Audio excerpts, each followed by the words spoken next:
January 1945.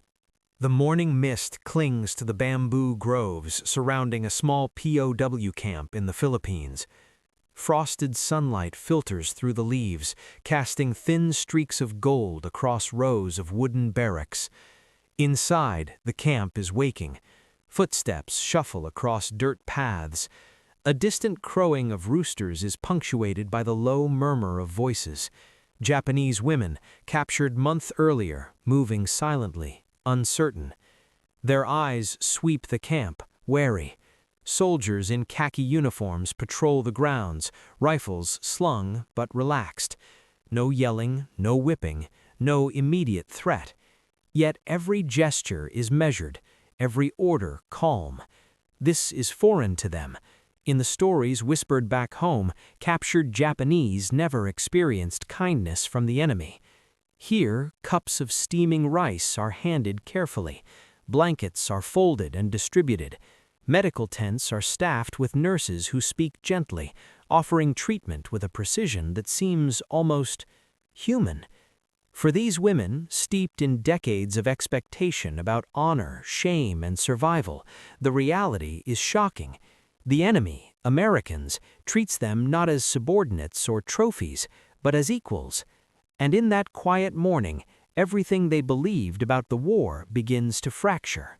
By the time those women awoke in captivity in early 1945, the Pacific War had already consumed millions of lives. What began in December 1941 as a lightning strike across Southeast Asia and the Pacific had hardened into a brutal, grinding struggle across islands, jungles, and coastlines. Japan's early victories had been swift and shocking. Hong Kong, Singapore, the Philippines. One by one, Allied strongholds fell under the weight of speed, discipline, and overwhelming force. But behind the battlefield triumphs stood a rigid social order. In Imperial Japan, war was not only fought with weapons, it was fought with belief. Loyalty to the emperor was absolute. Capture was unthinkable. Surrender was worse than death. These ideas were drilled into soldiers and civilians alike, shaping expectations long before the first American counteroffensive ever began. Japanese women entered the war under this ideology. Most were not frontline combatants, but many were directly embedded in the war effort. Nurses with the Japanese Army Medical Corps followed advancing units into China, Southeast Asia, and the Pacific Islands. Civilian women, clerks, radio operators, factory workers, and colonial settlers were relocated to occupied territories as Japan expanded its empire. Others were family members of officers, living near garrisons under the assumption of permanent control. As the tide of war shifted, these assumptions collapsed. Beginning in mid-1942, American and Allied forces began pushing back. Guadalcanal marked the first sustained reversal. New Guinea followed, then the slow, punishing advance across the Central Pacific.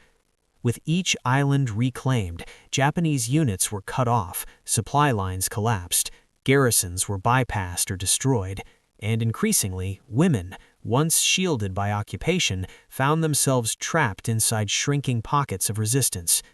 In places like New Guinea, the Philippines, and parts of the Dutch East Indies, Japanese nurses and civilian women were abandoned as front lines dissolved.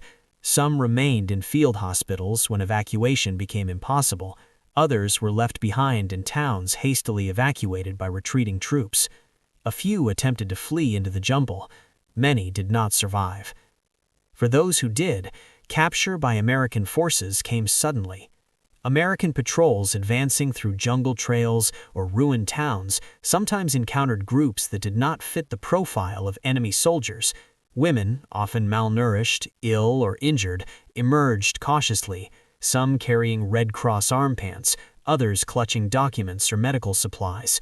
The encounters were tense. The Americans were wary. The Japanese women were terrified. They had been warned. Japanese military indoctrination portrayed American soldiers as brutal, immoral, and racially inferior. Women, especially, were told that capture meant inevitable abuse, humiliation, or execution. Manuals and briefings emphasized suicide over surrender. In some cases, officers explicitly instructed women to take their own lives rather than fall into enemy hands. Yet, reality unfolded differently. By 1944, the United States military operated under strict policies governing prisoners of war. The Geneva Convention, though not ratified by Japan, guided American conduct. Prisoners were to be fed, sheltered, medically treated, and protected from violence or exploitation. Female prisoners in particular were placed under additional safeguards: separate quarters, female medical staff when possible, protection from forced labor. This contrast was not lost on those who experienced it. American forces were unprepared in many ways for the presence of Japanese women in captured zones. Improvisation followed. Camps were established quickly. Field hospitals were repurposed. Orders came down emphasizing discipline and restraint. Guards were instructed to treat prisoners firmly but humanely. For the women, the shock was immediate and profound. They had crossed an invisible line from a world where death before capture was honorable into one where survival was not only permitted but facilitated. Meals arrived regularly. Wounds were cleaned. Names were recorded, not erased. Rank did not determine worth. Gender did not invite cruelty. Yet this moment of safety existed inside a much larger storm. The war was not over. Battles still raged across Luzon. Okinawa loomed ahead, and the Japanese homeland itself was under increasing bombardment. And so these women waited, caught between a past that had taught them fear and a present that contradicted everything they had been told. That contradiction would deepen as captivity continued. Inside American-run POW camps, the rules were clear long before the prisoners arrived. They were written in field manuals, reinforced in officer briefings, and shaped by lessons learned earlier in the war. The United States Army understood that captivity was not only a military responsibility, but a political and moral one. How prisoners were treated mattered, on the battlefield, at home, and in the long arc of history. By 1944, American forces had already encountered thousands of Japanese prisoners, most of them male soldiers, captured after exhausting battles or medical evacuation. Female prisoners were far rarer, and their presence forced commanders to adjust quickly. The response was procedural rather than emotional. Women were registered as prisoners of war or civilian internees, depending on status. They were separated from male prisoners. Guards were instructed to maintain professional distance. Any abuse was treated as a serious offense. To Japanese women, shaped by a rigid hierarchy, this system felt disorienting. In Imperial Japan, authority flowed downward without question. Rank defined every interaction. Gender defined destiny. Women were expected to obey, endure, and disappear quietly into the margins of war. Equality, especially between captor and captive, was not part of their mental framework. The concept that an enemy soldier would follow rules designed to protect them was almost incomprehensible. Yet the structure of American camps enforced exactly that. Food was distributed by ration, not status. Medical treatment was based on urgency, not nationality. Women suffering from malaria, dysentery, or malnutrition were admitted to infirmaries alongside allied patients, treated by the same doctors using the same supplies. American nurses, many only a few years older than the prisoners, administered care with practiced neutrality. This alone carried enormous weight. For Japanese women, raised to believe the enemy was savage and undisciplined, the sight of clean bandages, sterilized instruments, and methodical routines unsettled deeply held assumptions. Guards did not strike them for speaking. Officers did not demand bows. Orders were issued plainly, without humiliation. When discipline was enforced, it was done through confinement or ration restriction, not violence. Language barriers remained, but communication found other paths: gestures, written signs, interpreters drawn from bilingual civilians or captured soldiers. Slowly, camp routines settled into predictability: wake-up calls, roll checks, meals, limited work assignments, usually cooking, cleaning, or laundry, performed voluntarily or for small privileges. Crucially, American policy forbade forced labor unrelated to camp maintenance. Japanese women were not marched into fields or factories. They were not used as porters. This absence of coercion stood in karst contrast to their own nation's treatment of prisoners and occupied civilians. The psychological impact was significant. Some women initially assumed the kindness was a prelude to cruelty. They waited for punishment that never came. Others feared deception, believing better treatment meant worse consequences later. It took time, weeks, sometimes months, before trust replaced dread. American soldiers, for their part, were often confused by the prisoners' reactions. They expected hostility or resistance. Instead, they encountered silence, bowed heads, and deep emotional withdrawal. Intelligence officers noted how propaganda had shaped expectations. Interrogation reports recorded surprise among prisoners when told they would not be harmed. One U.S. Army report from the Philippines noted that Japanese female prisoners appeared stunned by the absence of brutality and struggled to reconcile captivity with survival. Equality was not declared, it was experienced. Women were allowed to speak during administrative proceedings. Complaints about food or illness were recorded. Requests for clothing, hygiene items, reading material were sometimes granted. These small acknowledgments accumulated into something larger: recognition. The war outside the wire continued to roar. Bombers passed overhead, artillery echoed from distant fronts. News filtered in slowly, often distorted or delayed. But inside the camps, time moved differently. Each day reinforced the same quiet truth. The enemy they had been taught to fear was not behaving as expected.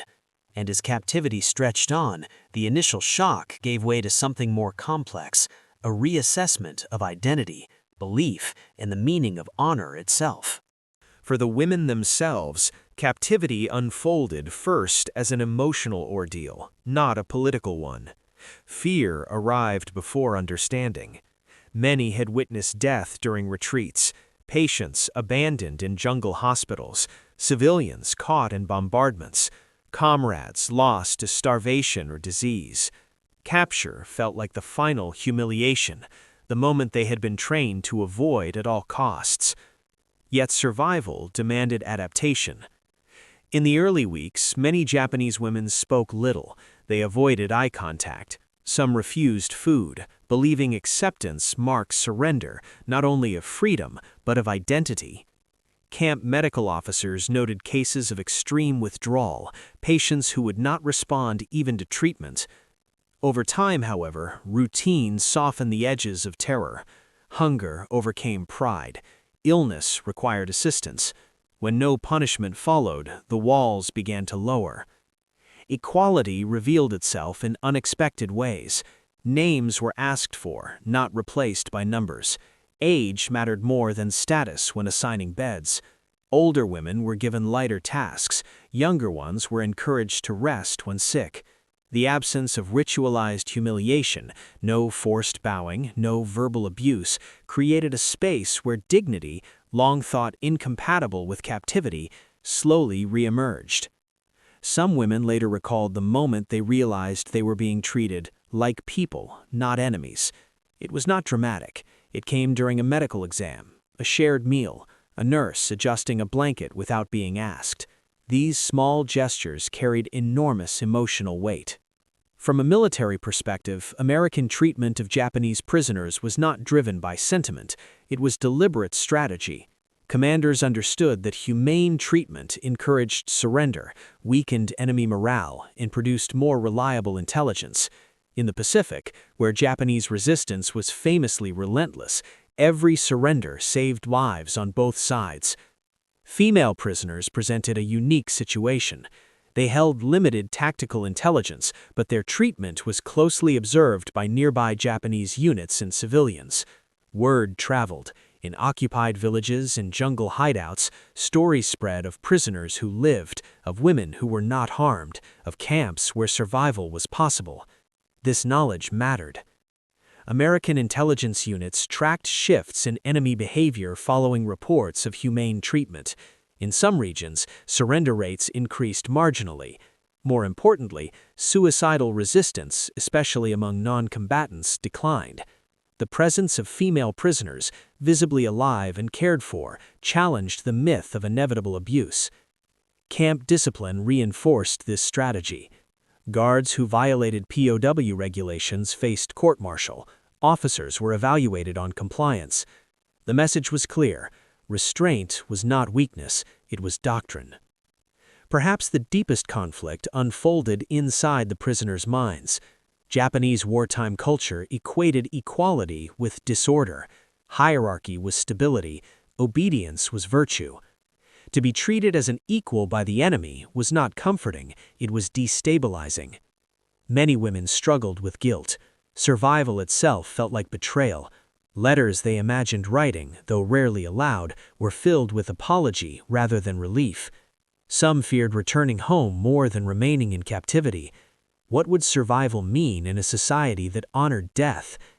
And yet, exposure reshaped perspective. American women, nurses, clerks, Red Cross workers, played an unexpected role. They occupied positions of authority without apology. They gave orders. They drove vehicles. They made medical decisions. For Japanese prisoners raised to accept limited roles, this reality quietly dismantled assumptions. Equality, they began to realize, did not erase discipline. It replaced fear with structure. This recognition did not arrive all at once. It emerged gradually, layered over months of observation. And as it settled in, it altered how these women understood both their captors and themselves. These realizations would soon collide with moments of crisis, testing whether equality could survive pressure, fear, and the shifting fortunes of war. Inside the camps, equality did not happen by accident. It was enforced from the top down. American commanding officers were responsible for ensuring that POW regulations were followed precisely, especially in mixed or female prisoner camps. These officers understood that discipline among guards mattered as much as control over prisoners. Orders were explicit. Female prisoners were to be protected from harassment. Searches were to be conducted by women when possible. Living quarters were to be separated and secured. Any violation risked severe punishment. In reports from the Philippines and New Guinea, commanders emphasized that improper treatment would undermine American credibility and invite retaliation against Allied prisoners elsewhere. Leadership also meant restraint in moments of anger. Many American soldiers had witnessed Japanese atrocities, Bataan, Palawan, New Guinea patrols where bodies were found mutilated or abandoned. Commanders knew resentment ran deep. Allowing it to surface inside camps would erode control and purpose. So authority manifested as calm enforcement, not shouting, not violence. Rules, consistently applied. For the prisoners, this consistency was transformative. Predictable authority replaced arbitrary terror. Even punishment followed procedure. This alone signaled something unfamiliar: fairness. From the Japanese perspective, the existence of female prisoners in American hands was deeply unsettling. Japanese military doctrine had never planned for this scenario. Women were expected to die, evacuate, or disappear, not survive capture. When rumors reached remaining Japanese units that women were alive in enemy camps, confusion followed. Some dismissed the reports as propaganda. Others feared their implications. American psychological warfare units recognized the power of this contradiction. Leaflets dropped over isolated Japanese positions referenced prisoners receiving food and medical care. Radio broadcasts hinted at survival rather than annihilation. These messages were subtle, designed not to provoke rage, but doubt. For Japanese women in captivity, learning that their existence itself had strategic weight was unsettling. They were no longer invisible. They were evidence, living contradictions to wartime myth-making. Equality raised moral questions that extended beyond the camps. For American personnel, treating prisoners humanely did not erase the brutality of the war. It coexisted with it. Bombardments continued, civilian casualties mounted. Yet inside the wire, a different standard applied, one grounded in law, not vengeance. For Japanese women, this created moral dissonance. The enemy who bombed cities also bandaged wounds. The same nation that killed thousands also preserved their lives. Reconciling these truths required abandoning absolutes. Some women later wrote that captivity forced them to confront propaganda more honestly than any battlefield defeat. The enemy was not purely monstrous, nor were they purely virtuous. Humanity existed on both sides. As months passed, a subtle shift occurred inside the camps. Silence gave way to cautious conversation. Women began assisting one another openly. They organized small routines, cleaning schedules, shared cooking tasks, informal teaching of reading or arithmetic. American authorities often allowed these activities, seeing them as stabilizing. Trust grew unevenly but steadily. Moments of equality became moments of agency. Prisoners were consulted about camp sanitation. They reported health concerns. They participated, in limited ways, in shaping daily life. These opportunities, small by civilian standards, felt enormous after years of rigid subjugation. Equality was no longer an abstract idea, it was a lived condition. Yet this fragile balance existed under constant uncertainty. The war's end was approaching, but no one knew how or when it would arrive. Rumors of invasion, of firebombing, of annihilation. The women waited, aware that history was tightening toward a decisive moment. That moment would come, not with violence inside the camps, but with news from beyond the wire. News that would change the meaning of captivity forever. By the summer of 1945, the rhythm of captivity had settled into something resembling fragile normalcy. Camps operated on routine. Guards rotated shifts. Medical supplies arrived sporadically but reliably. Japanese women, once paralyzed by fear, now marked time in days and weeks rather than dread. Yet, beyond the barbed wire, the war was accelerating toward its most destructive phase. American aircraft passed overhead more frequently. Long-range bombers crossed the sky in steady formations, their engines echoing across valleys and coastlines. The prisoners knew what that meant. Japan itself was under attack. Cities were burning. The empire that had once promised permanence was collapsing under the weight of total war. Information reached the camps unevenly, sometimes through official notices, sometimes through overheard conversations, sometimes through guarded whispers from interpreters. Each fragment carried weight. Saipan had fallen. Okinawa was under assault. The Japanese Navy was shattered. Hope and despair blurred together. Then, in early August, the tone changed. American officers began receiving classified briefings. Guard routines tightened briefly, not from fear of the prisoners, but from the gravity of what was unfolding. On August 6, 1945, an atomic bomb was dropped on Hiroshima. 3 days later, another fell on Nagasaki. The prisoners did not know the details at first. They only sensed that something irreversible had occurred. Silence spread through the camps. On August 15th, Emperor Hirohito's surrender broadcast reached Allied command channels. Orders moved swiftly. Prisoner roll calls were conducted. Notices were prepared. American officers assembled camp populations, Japanese women among them, standing in orderly lines beneath the open sky. The announcement was delivered calmly. Japan had surrendered. The war was over.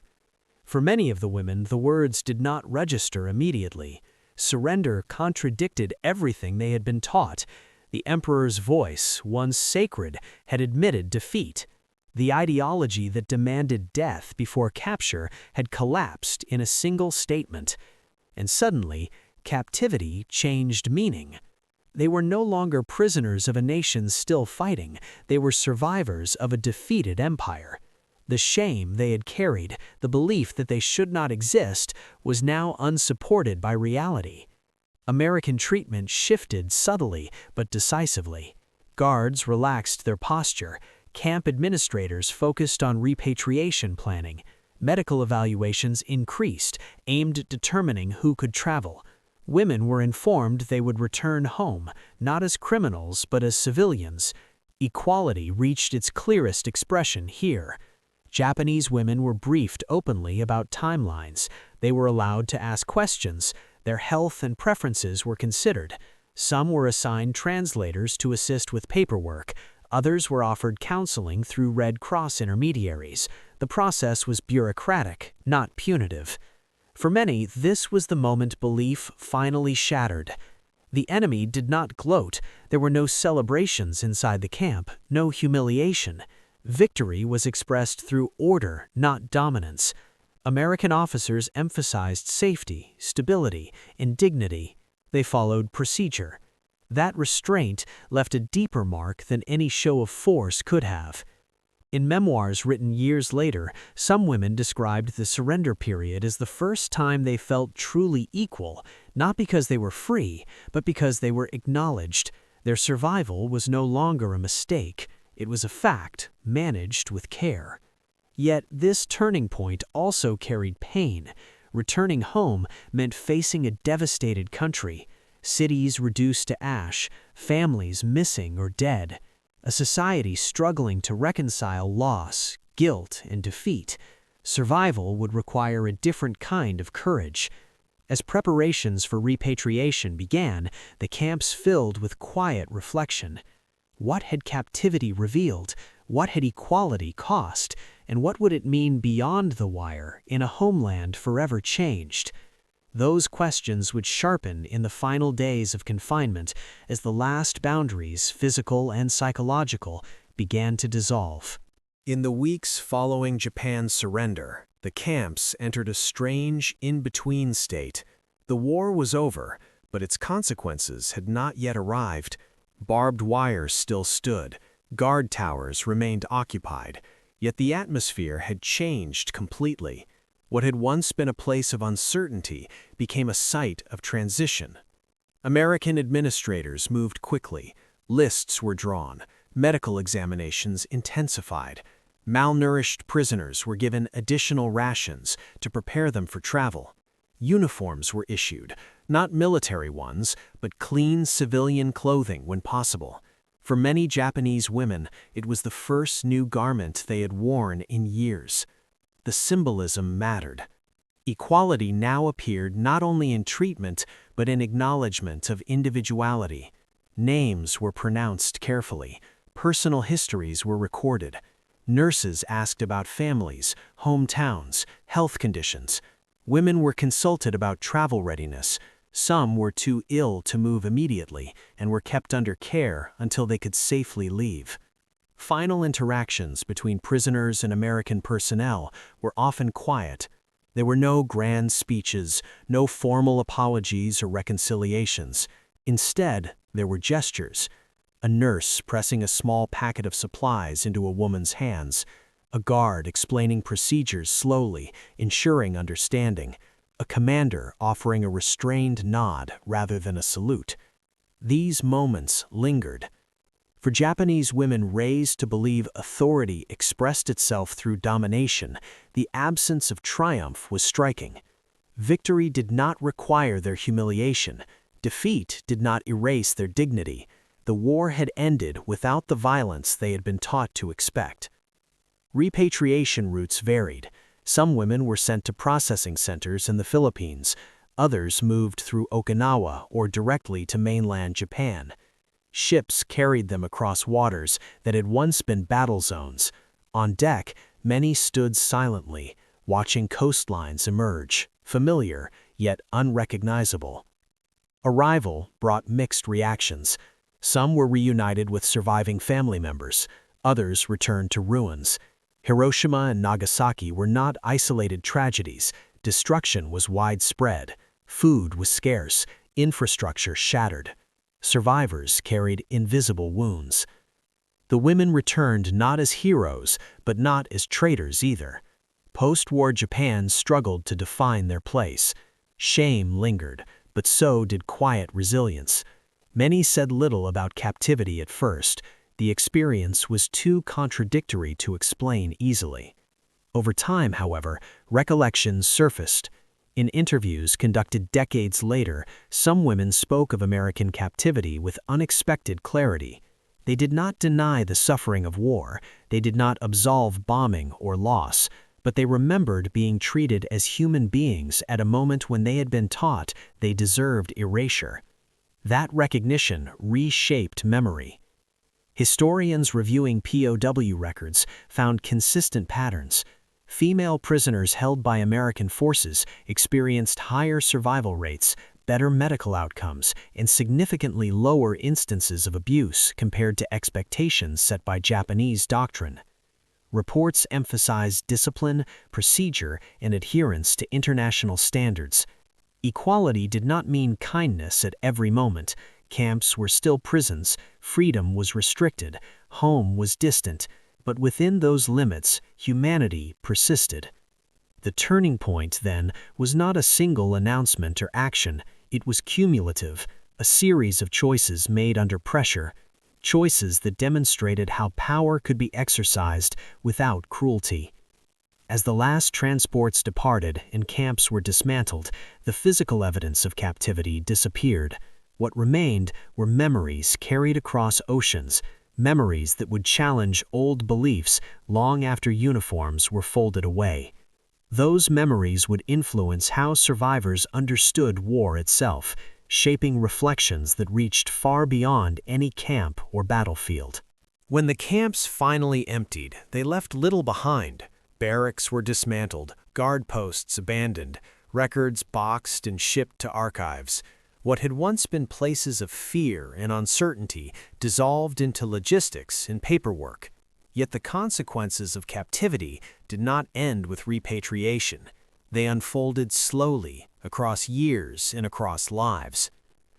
For Japanese women who had survived imprisonment, the immediate aftermath was defined by reintegration. Returning home meant stepping into a country radically altered. Japan in late 1945 and 1946 was marked by hunger, homelessness, and disorientation. Entire cities lay flattened, families were fragmented. The social order that had once dictated honor and shame was under occupation scrutiny. Survival, once considered disgraceful, became unavoidable reality.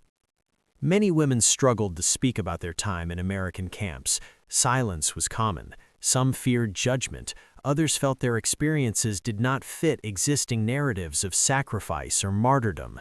Captivity that did not include brutality was difficult to explain in a society still processing defeat. Official Japanese records rarely highlighted female prisoners of war. Their stories existed in margins, medical files, Red Cross documents, scattered memoirs. It was only decades later, as historians began examining gendered experiences of the Pacific War, that these accounts received focused attention. American military records, however, were more explicit. Reports from POW camp administrators consistently noted compliance with Geneva Convention standards, even when dealing with a nation that had not reciprocated those protections. Female prisoner treatment was often cited as evidence of discipline and professionalism. Medical outcomes were recorded carefully. Mortality rates among Japanese female prisoners in American custody were significantly lower than those experienced during retreats or abandonment by Japanese forces. Numbers mattered here. While exact totals remain difficult to calculate, historians estimate that several thousand Japanese women, nurses, civilians, and support personnel passed through Allied captivity in the Pacific. The vast majority survived. This survival itself stands as a measurable outcome of policy rather than chance. The American military also used these outcomes to reinforce post-war narratives. Humane treatment became part of institutional memory, taught in training manuals and cited in occupation planning. The experience of managing prisoners, especially women, shaped how the U.S. approached governance in occupied Japan, emphasizing stability, law, and order over revenge. For the women, however, aftermath was personal before it was historical. Some carried gratitude quietly, others carried confusion. Equality experienced in captivity contrasted sharply with limitations they faced in post-war Japanese society.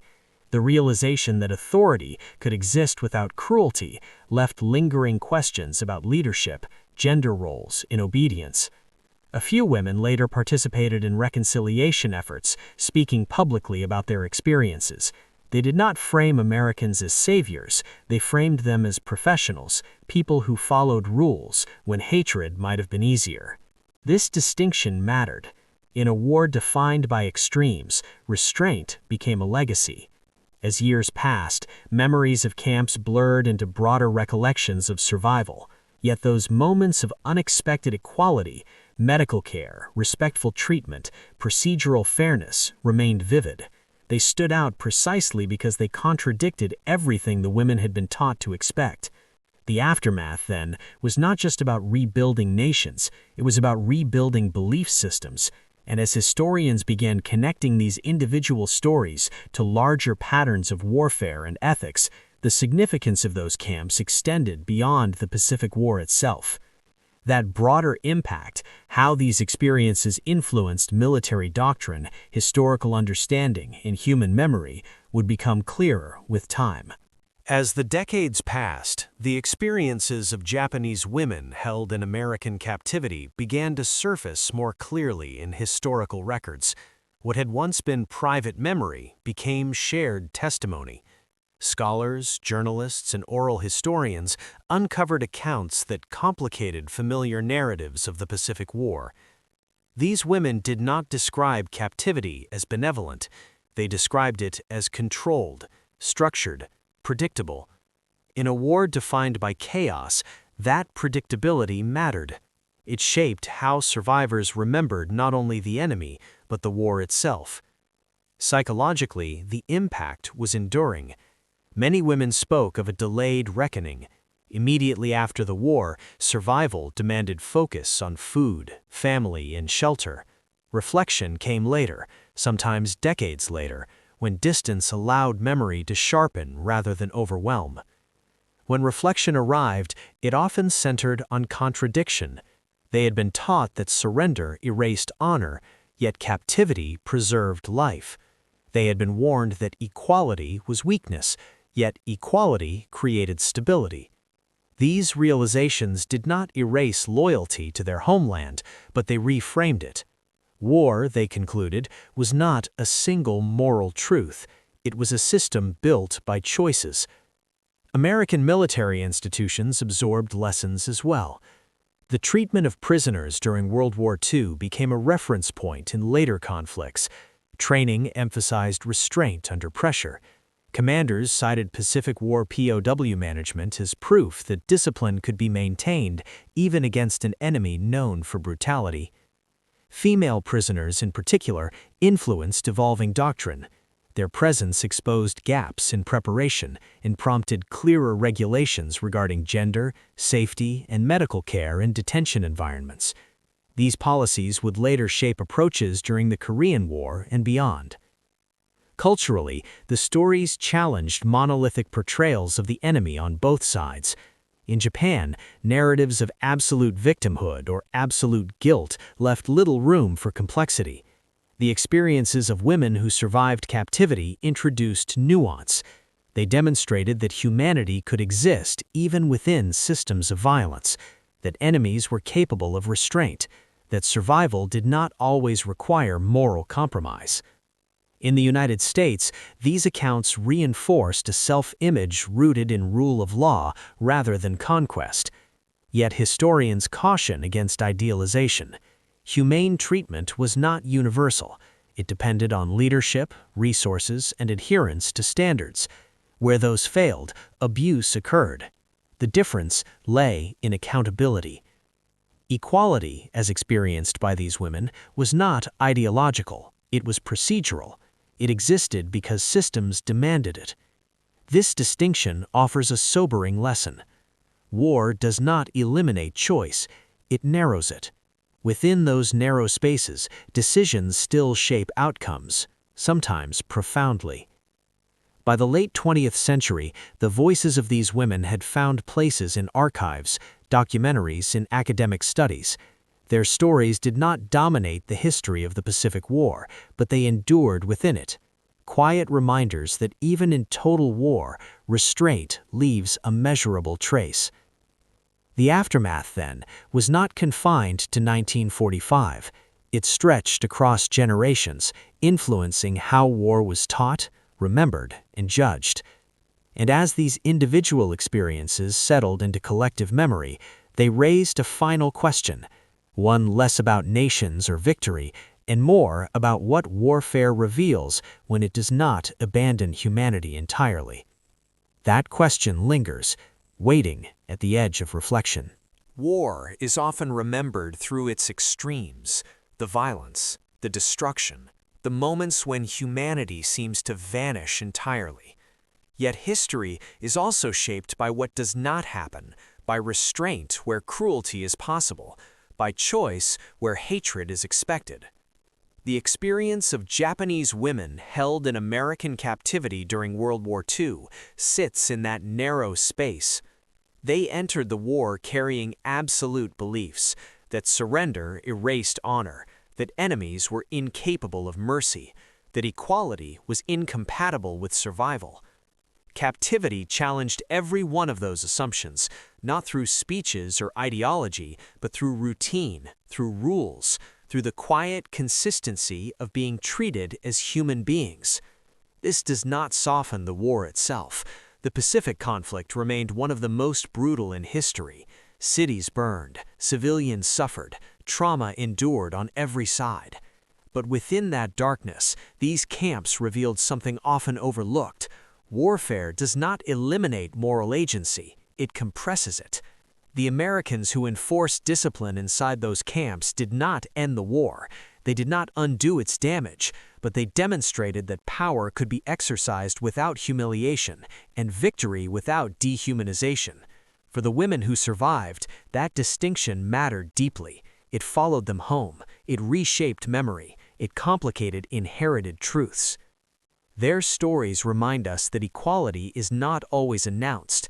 Sometimes it is practiced quietly, almost invisibly, through procedure rather than passion, through restraint rather than generosity. And its impact can last longer than fear ever could. History often asks who won and who lost, but just as important is how people behaved when winning or losing became inevitable. In those moments, character leaves its most permanent mark. For these women, captivity became an unexpected education, not in loyalty or defeat, but in possibility, a realization that even in total war, humanity does not vanish unless it is deliberately abandoned. And that truth, carried across oceans and decades, remains one of the war's quietest and most enduring lessons.